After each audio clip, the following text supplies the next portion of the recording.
carried out the activities required to support our application for the annual renewal of Bird City, Wisconsin recognition for the City of Algoma since 2013. You see the signs when you enter the city. The Bird City Committee is an all-volunteer and donation-supported effort. You can find information about volunteering at our table at the entrance. Donations are appreciated to support this free community event and our other activities. John Walch's love for nature started early when he was a kid living in rural De Pere. After a 15-year career as a photographer, professional photographer, he changed course and set his camera aside to help preserve the marine environment. Specializing in coral reef restoration and relocation has taken John around the globe. John and his wife Gurmit moved to Algoma in 2017. Both of them, I'm happy to say, are part of the Bird City Algoma Committee. John's interest in photography was rekindled after moving back to Wisconsin and again being inspired by the natural beauty and diversity of birds around Kewaunee County, especially in Algoma. Now I'm sure you will be inspired by John's amazing photographic record of the beauty of nature in and around Algoma. Take it away, John. All right. Thank you. Thank you, Kathy. Can you hear me? Is that working? It's getting better. All right. Better yet? Okay, perfect. All right. The idea behind this presentation is to get it to where we can learn a little bit more about the birds from this area. And we might even see a species or two that you haven't seen before. So the migration is in full bloom for all of those that are birders. I'll tell you, it's going on really crazy. Okay? It's okay if you don't like bird watching. You're welcome anyway.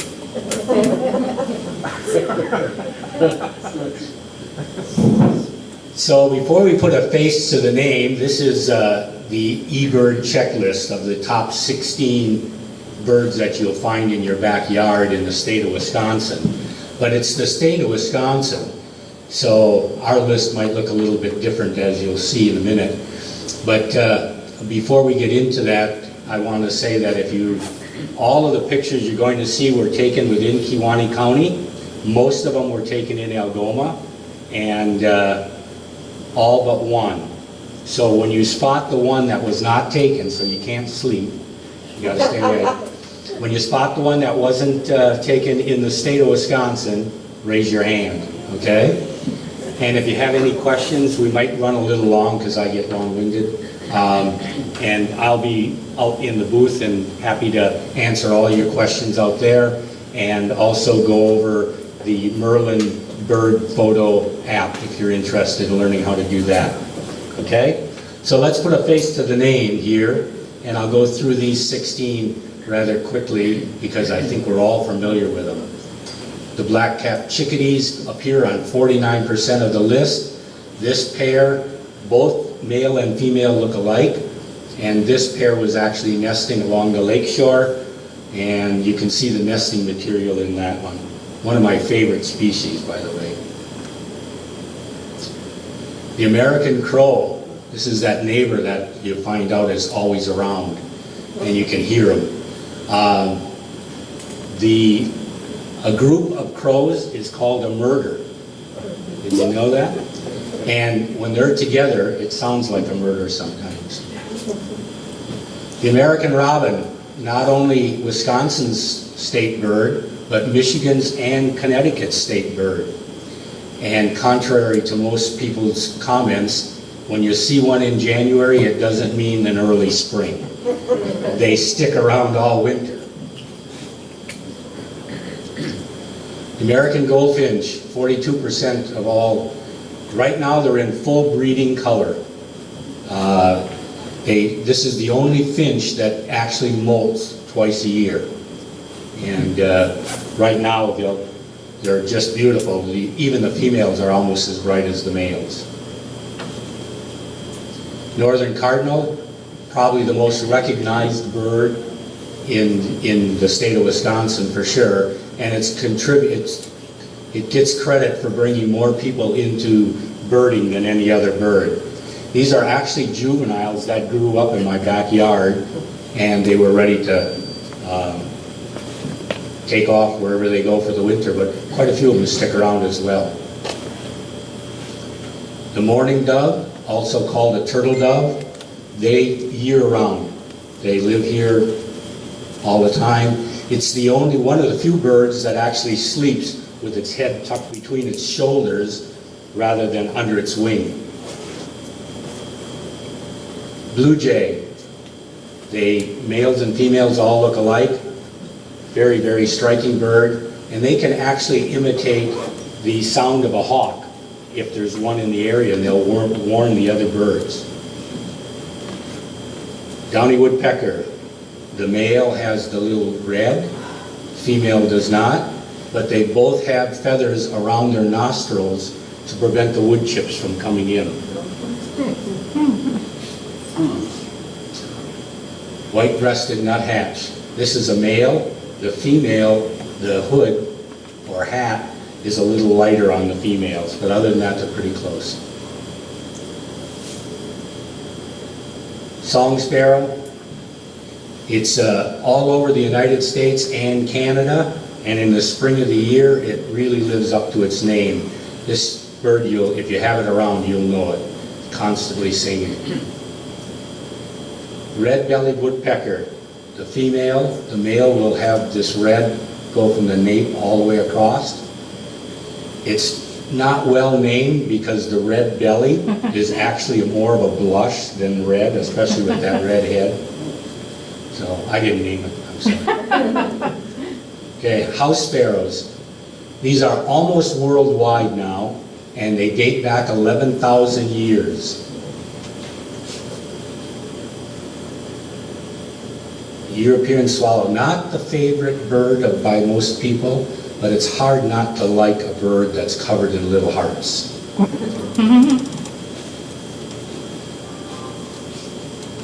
The dark-eyed junco, it's also called the snowbird, not the snow junco, but and the reason it's called a snowbird is because normally the first snowfall is associated to them. They are snowbirds in reverse. Instead of going to Florida for the winter, they come here for the winter. House finch. So do birds really kiss? They do. And it's actually a sign of affection. And this morning I photographed a male and female cardinal kissing. I have it on my phone as well as my camera, but they were not. In the spring of the year, the male will feed the female. The common grackle, what a striking bird with that iridescent blue and the yellow eye.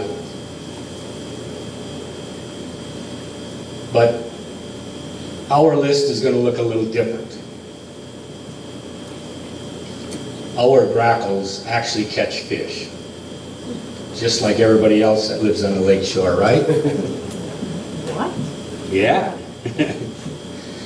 So the other birds that catch fish, we have one species of kingfishers, the belted kingfisher, and in the bird world, the males are usually the prettier. Okay, usually. This is the female kingfisher, that's the male. The exception to the rule, she wears a copper-colored belt.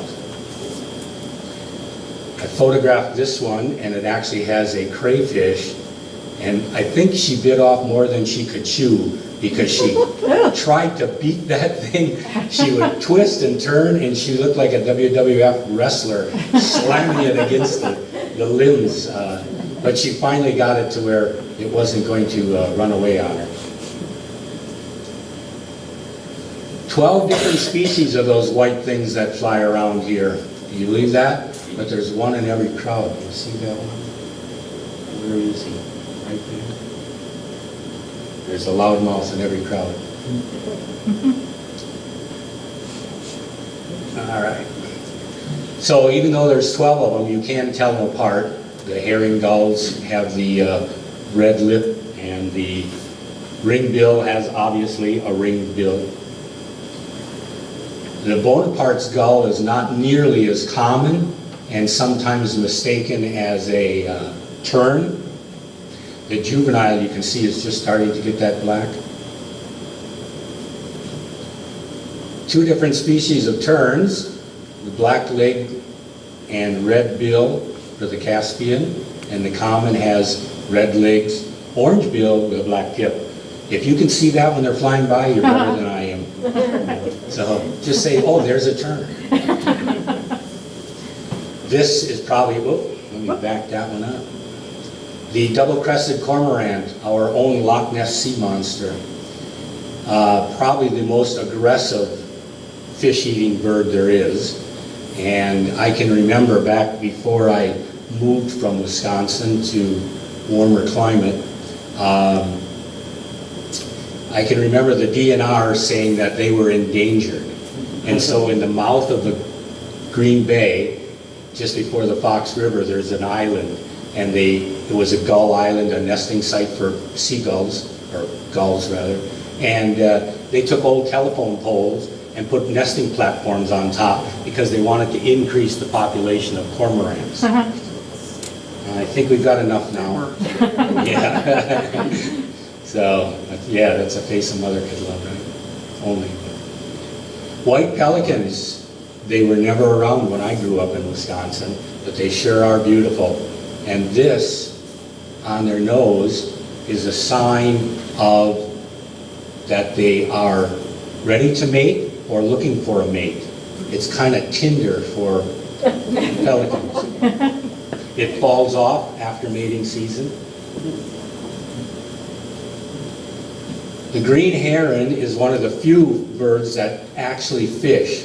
He'll pick bugs off of the foliage and drop it in the water to entice fish to come up. Or he'll pick up little sticks and drop them in the water. So he actually, or she, they actually fish. Great blue heron.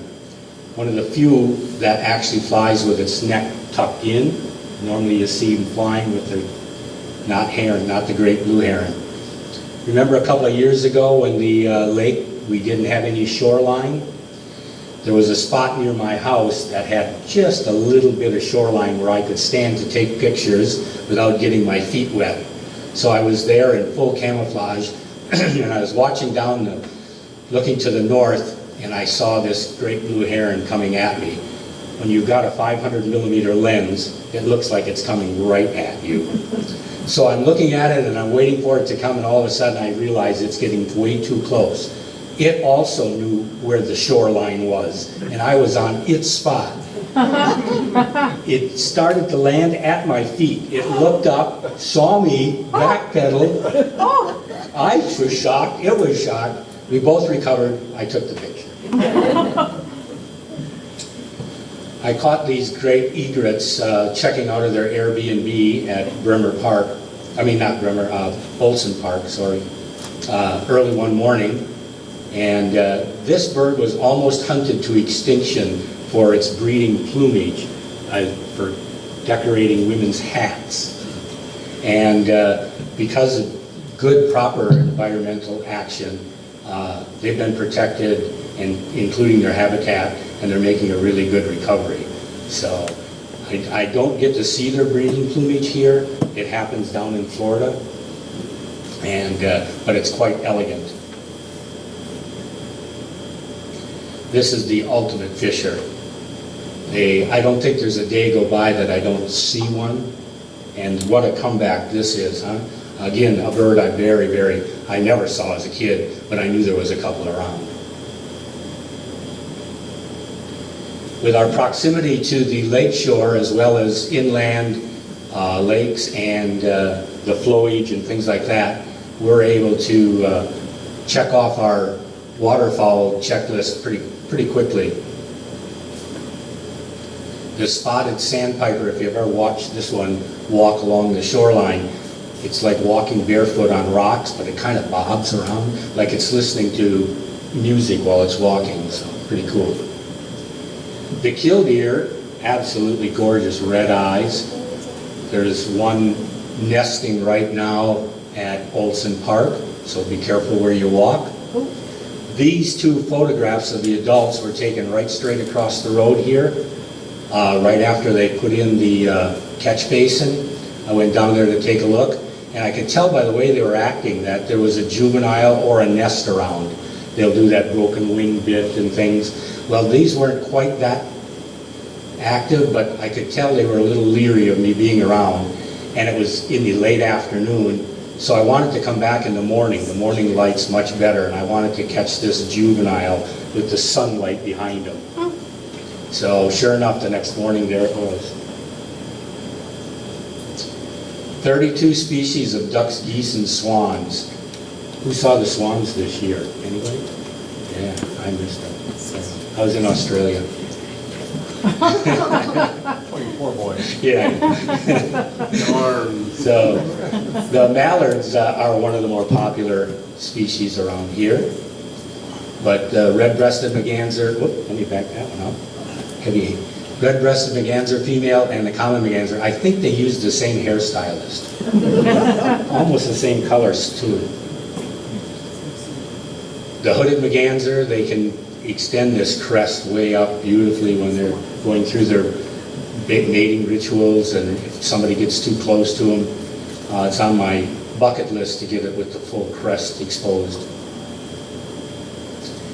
The goldeneye pair and a lesser scaup pair, at first glance they kind of look alike with the yellow eyes and the green heads and the brown heads and the yellow eyes, but when you look closer you can actually tell apart.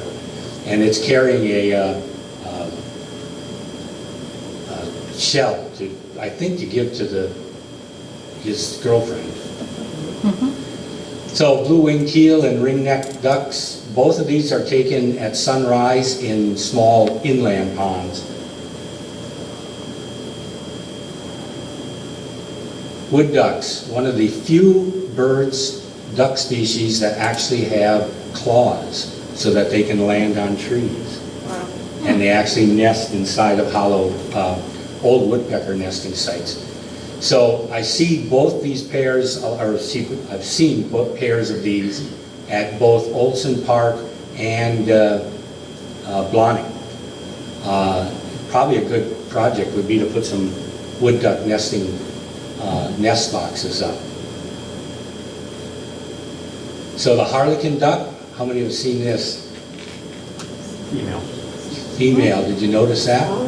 I didn't notice it until I came back and put it on my computer. Oh. And this was taken in Oregon. Nobody. You all sleeping.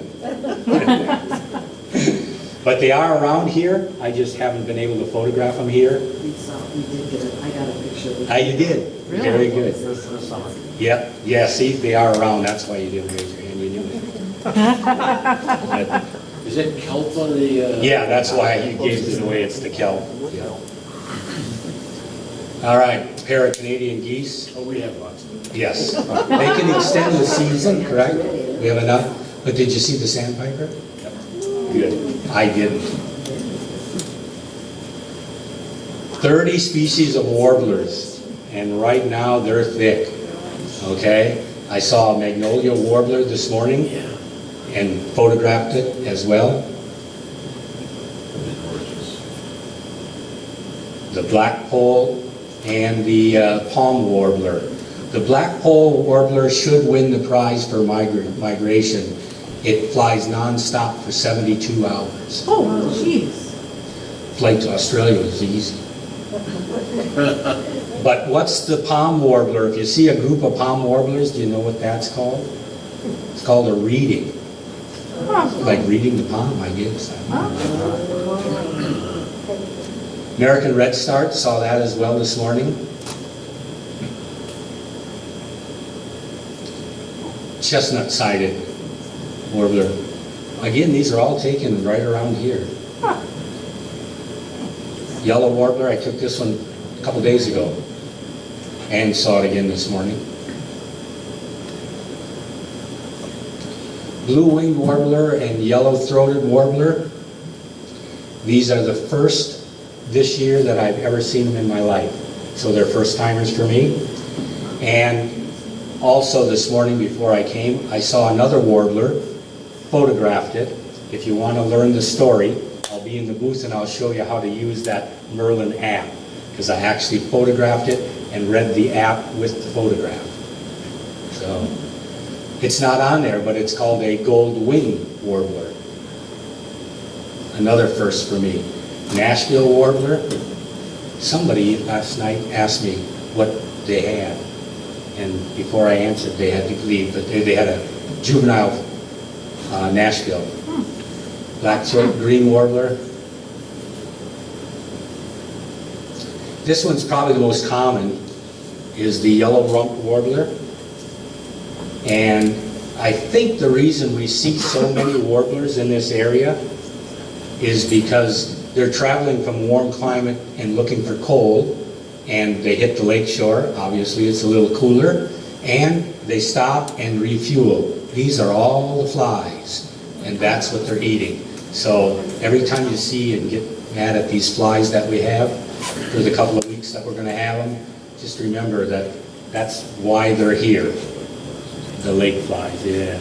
Bay flies, lake flies, mayflies. But they don't bite, they don't hurt you, they just are nuisance. But it's bird food. The yellow rump warbler actually stayed around and nested this year, apparently, because I found a juvenile at Olson Park. And just as I was ready to photograph him, he grabbed a spider. So that's why we like birds. Indigo buntings. This was taken a couple of days ago. We had 3 males at one time. Just a beautiful bird. Baltimore orioles. The females are already building their nest, and they build, the male sets aside the territory, and then the female builds the nest within the male's territory. And they make a hanging basket kind of a nest so that the cowbirds have a hard time getting in and laying their eggs. You all know the story about the cowbirds, right? They just lay their eggs and disappear. They don't take care of them. Put it up to somebody else. Orchard oriole. First time this year that I saw them in my life. And again, I saw them as well as this morning. You see what I mean about the male being pretty compared to the male? Actually, the female is quite large. It kind of almost looks like a cuckoo bird or something. Eastern towhees. Their numbers are declining because of pesticides. So remember that, bugs aren't bugs, they're bird food. So don't poison the bugs. Catbird, males and females are identical. They both have the black cap and the rusty undertail. Eastern towhee, they're the first birds usually to arrive in the spring of the year, the first flycatcher family to arrive, and one of the last to leave. So they stick around and raise a brood here. Least flycatcher, same family, on a wild raspberry. White crown versus white throat sparrows. They're kind of hard to tell apart. They both have the white stripes. The white crown is a little wider, and the white throat has the yellow around the eyes. Golden ruby and golden and ruby crowned kinglets. They were quite thick again this spring as well. Beautiful birds. Hardest bird to photograph. They don't sit still. And even when they're sitting still, their wings are moving. Most hyperactive bird I've ever seen. And I read they burn only 10 calories a day. Blue-gray gnatcatcher. Well, we've got the gnats, so let's get a few more of these. Common red poles. It was what they call a bumper crop of them this year. The migration in the winter was, if you didn't have them in your backyard, you weren't putting out the right food because they were thick. And they're beautiful, just great. The brown creeper. First time I saw one, I thought it was a mouse running up the tree. Then I looked, oh, it's a wren. No, it's a brown creeper. In the UK, they call them brown tree creepers. Makes a little more sense, I think, because creeper sounds creepy. Northern flicker. This woodpecker is one of the few that you'll see on the ground feeding. Wild turkeys. Oh, wild turkeys. Actually, we're only in the southern Wisconsin in the late 1800s, and they were hunted to extinction and then replanted in the 70s, and they're doing quite well. So we get one species of hummingbirds. Just the ruby throat is the only one that visits, the male and the female. They really are aggressive in protecting their food source. If you've got a feeder out, they'll be buzzing and chasing each other around. Sandhill cranes, one of my favorites. They are actually nesting here. I found this nest, they've been nesting, this is the first one I found. They date back 2.5 million years. It took them that long to come from Florida to Wisconsin. But they seem to be doing pretty well. And in some states, they've actually started hunting them now. Yeah. So you can see the two eggs. The male and female both tend to the nest, and when they do the changing of the guards, it's really a great ritual to watch. The one, let's just say it's the male, if the female was sitting on the eggs, the male flies in, lands on the shoreline, and looks around, makes sure it's safe, and then goes through this loud welcoming noises that they make. The female will then stand up and holler back, and then they switch, but before they switch, they actually, both of them rebuild the nest. So it's just, and I can set a watch by it, or I could. I've been watching this pair every morning and every evening, waiting for the eggs to hatch, and I have to sit there until I can see if they've hatched. They lay one egg one day, and the next day they lay the next one. When the first one hatches, then the next day the second one will hatch, but within 24 hours of the second one hatching, they leave the nest, but they stay with the parents. And the parents feed them, and at about 1 month old, now they're kind of spindly and running around, and they're actually called colts because they act like colts. And they stay with them until they migrate for the fall. So they're good parents. And maybe now, after 2.5 million years, we'll answer the age-old question, why did the crane cross the road? Okay, birds of prey. We have some birds of prey coming live pretty soon, but you know what they say about the eagle eye. When you look at that, you know somebody's home. Man, that is my favorite subject, is the eagle.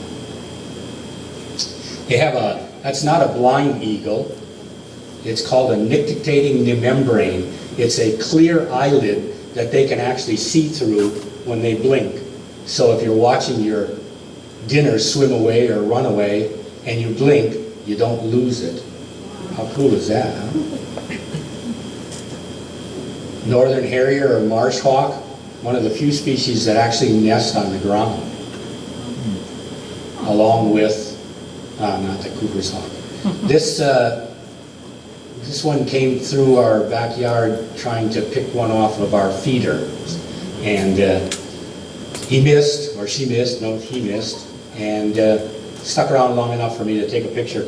This is the first picture I took through the window, so I didn't have time to do anything except grab my camera, and then it took off. So. Snowy owls, aren't they beautiful? So the males, the females, and the juveniles, male and females, have these black bars. The adult males are pretty much all white. And they don't have any fear of humans because they nest in the Arctic, and there isn't any humans, I guess. So you can actually get pretty close to them. But I don't recommend doing that. You definitely don't want to chase them. You don't want to ever chase any birds for the sake of a photo. But these especially, because they may have sat there for 4 hours waiting for a mouse, and all of a sudden you chase them away, and that was their one opportunity to eat that day. So, yeah, beautiful. Merlin falcon. I was so excited to see this one come into my backyard for the first 2 days. Then they stuck around for the summer, and my birds didn't. So every time they'd come to the feeder, the falcon would fly by and they'd take off. So Things get really quiet when they show up. they do, yep. And while this is not a bird of prey, it's kind of a bird of opportunity. They kind of fly like birds of prey, though, circle around. Okay, so let's talk a little bit about bird photography.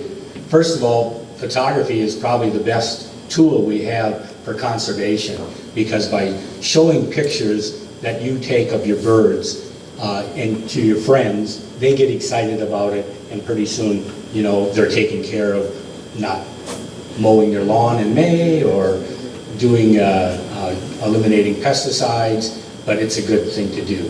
So there's two types of bird photographers. Birders, or bird watchers, photograph them to get an ID. A lot of times I'll photograph a bird, I'm too far away from it to get an actual for sure ID on it.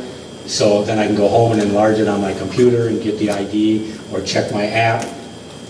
Or for record keeping. So, oh yeah, I saw a red-winged blackbird, so here's the picture, okay? Where bird photographers create an image that best portrays the subject.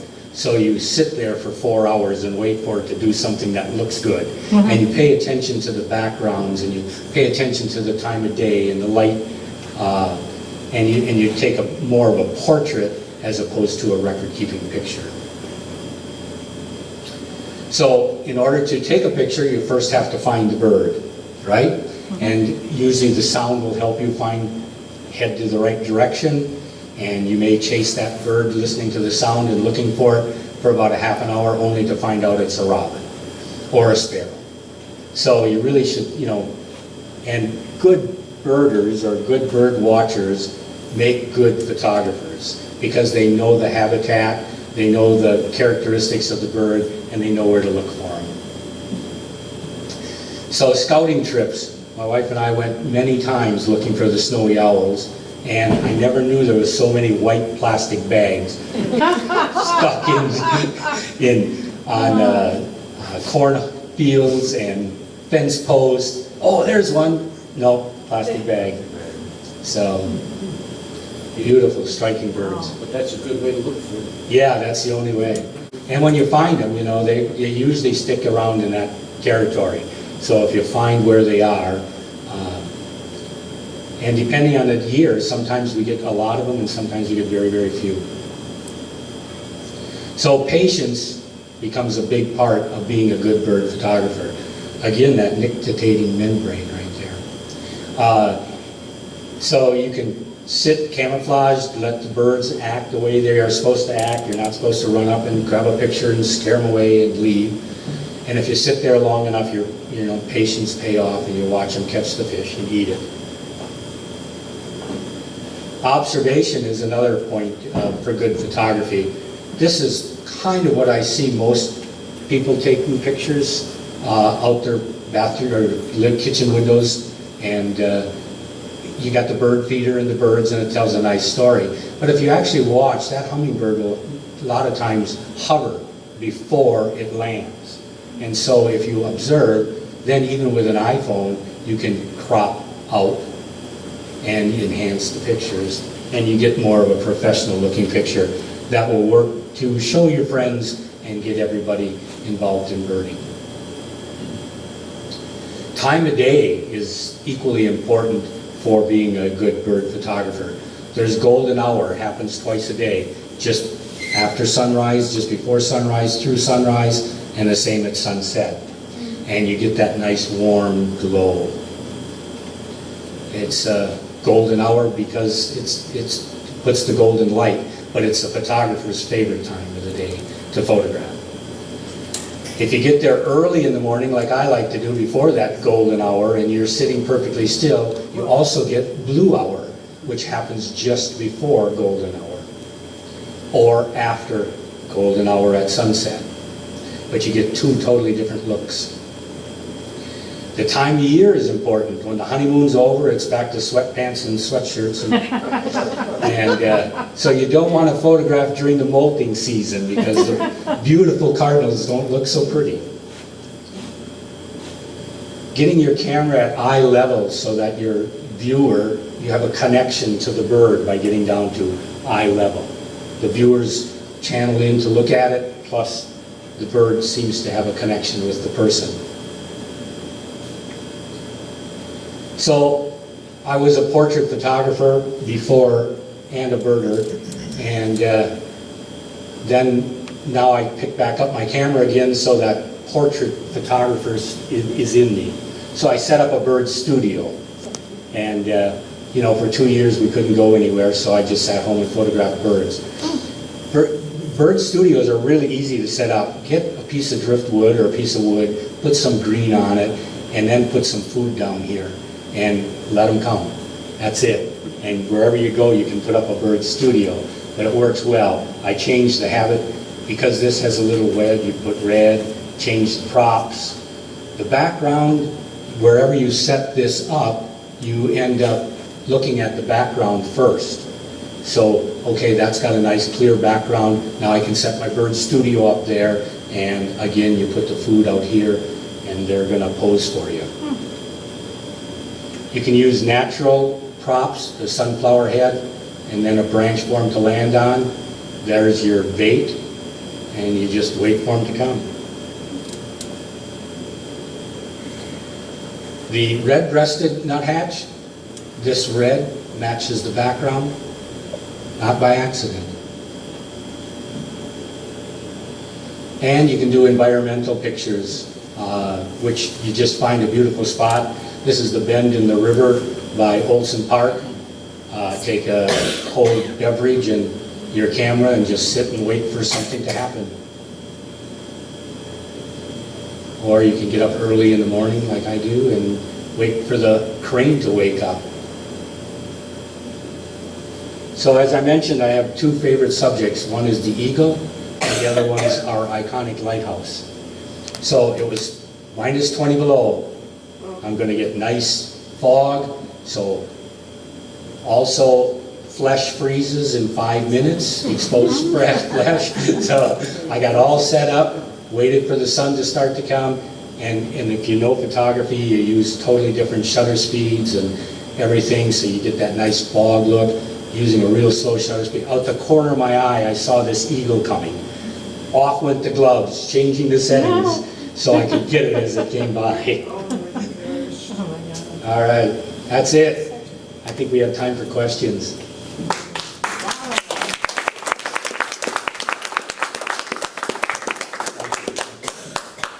Well, I wanted to just add something to what you need when you're a birder. You have to have strong shoulders, a strong neck, and you have to have a lot of patience. But oh my God, my arms at the end of the day, sometimes they hurt so bad. From carrying the camera. Well, it's not, my camera isn't like yours. It's a little one, but it's even just holding it up to catch it. Oh, yeah. Oh, my arms just ache sometimes. The next day it's well worth it, but Yep. It's terrible. Yeah, and a blind, you know, use a hide or a blind and a tripod, and then you just, Yeah, well, but my shoulders get tense because I'm all Yeah, excited. And then as soon as the bird comes, you don't worry about how it looks. You just snap the first 5 or 6 pictures Exactly. just so you get the record, because you get excited. And then take a breath. Oh, it's still here. Now you wait for it to pose for you. yeah, thank God for digital cameras now. I mean, Yeah. Yeah. a million pictures Oh, before man. one turned out, and all these other ones you have to pay for. Yep. What the heck? And you waited a week for them to come back from the lab to see if you even had them. Yeah, exactly. Spent a fortune in film. Oh, man, don't lie. The two eggs that you're waiting for, Uh-huh. do those birds always nest in the water like that? From what I've read, and that was the first nest I've ever found, but from what I've read, yes, they want to stay away from the predator. So, and I noticed that the juvenile eagles are also keeping an eye close on these. Oh. So they fly over quite often as well. But I'll sit out there for about 45 minutes or an hour, and within that time period, early morning and late evening, they do the change. So, and it's about a 6-hour stints that they sit for. Yeah. Great. Well, if you want to learn how to do the app and you want to see another warbler, I'll be out at the booth. Okay? Thank you for coming. Thank you.